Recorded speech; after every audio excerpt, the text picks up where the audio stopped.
আসসালামু আলাইকুম এভরিওয়ান, সবাই কেমন আছেন? আশা করছি সবাই অনেক অনেক ভালো আছেন। তো যে আজকে চলে আসলাম আমি নতুন এক রেসিপি নিয়ে। আজকে আমি রুই মাছ ভুনা করব টমেটো দিয়ে, তো সেটাই আপনাদের সাথে শেয়ার করব। তো প্রথমে আমি একটা কড়াই বসিয়ে নিয়েছি, তেল দিয়ে দিব। তো এই যে কিছুটা পরিমাণে তেল দিয়ে নিয়েছি, তেলটা ভালো মতো গরম করে নিব। তেলটা আমার গরম হয়ে গিয়েছে, এখন আমি মাছগুলা দিয়ে দিব তেলের ভিতরে।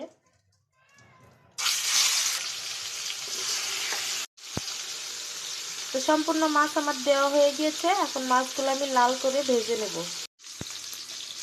এই যে মাছগুলো আমার ভাজা হয়ে গেছে লাল করে, এখন আমি তুলে নেব।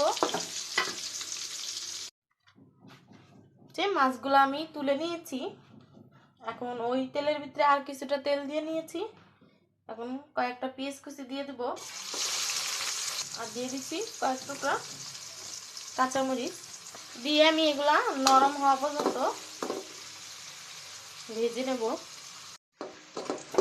তো যে পেঁয়াজটা আমি হালকা বাদামি কালার করে ভেজে নিয়েছি, এখন দিয়ে দিচ্ছি আমি 1 চামচ পরিমাণের আদা রসুন বাটা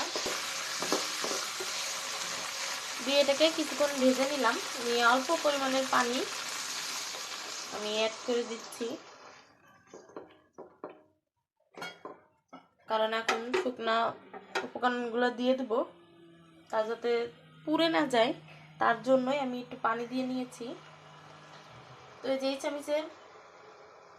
চামচের 2 চামচ মতো আমি হলুদের গুঁড়া দিয়ে নিয়েছি, এবং দিয়ে নিচ্ছি 2 চামচ ধনিয়ার গুঁড়া। এই যে চামচ দিয়ে নিচ্ছি 2 চামচ মরিচের গুঁড়া, দিয়ে দিচ্ছি স্বাদ অনুযায়ী লবণ দিয়ে এটাকে আমি এখন মিক্স করে নিব।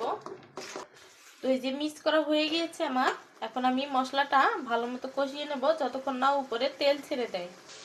এই যে দেখুন মশলাটা আমার কষানো হয়ে গিয়েছে, উপরে তেল ছেড়ে দিয়েছে, ভালো মতো কষানো হয়ে গিয়েছে। তো যে এখানে 3টা বড় সাইজের টমেটো আমি কেটে নিয়েছি, তো সেগুলো দিয়ে দিলাম, দিয়ে আমি এখন মিক্স করে নিব।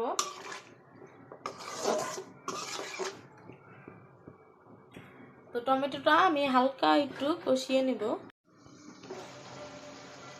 এই যে আমাদের টমেটোটা এই পর্যায়ে দেখুন একবারে গলেও যায় নাই, আবার কাঁচাও নাই।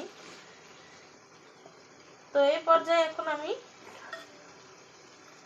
মাছগুলা দিয়ে দিব উপরে। এই যে একে একে মাছগুলো আমি সব দিয়ে নিয়েছি, এখন হালকা করে একটু লাড়া দিয়ে নিচ্ছি।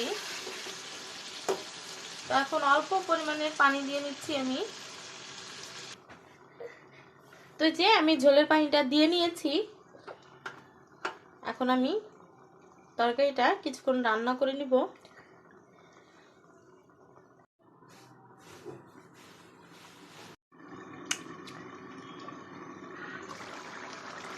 যে আমাদের তরকারিটা প্রায় হওয়া পর্যায়ে, এখন এই পর্যায়ে আমি কিছুটা ধনেপাতা দিয়ে দিচ্ছি। এই পর্যায়ে আমি কিছুটা ধনেপাতা দিয়ে নিয়েছি, ধনেপাতাটা দিয়ে 2 থেকে 3 মিনিট রান্না করে নিব। তো এই যে আমাদের মাছ ভুনাটা হয়ে গিয়েছে, এখন আমি চুলাটা অফ করে দিলাম। একটু পরিমাণের আমি ঝোল রাখবো, তার জন্য চুলাটা অফ করে দিলাম। আর এটা যখন ঠান্ডা হবে তখন আর একটু ঝোল টেনে নেবে।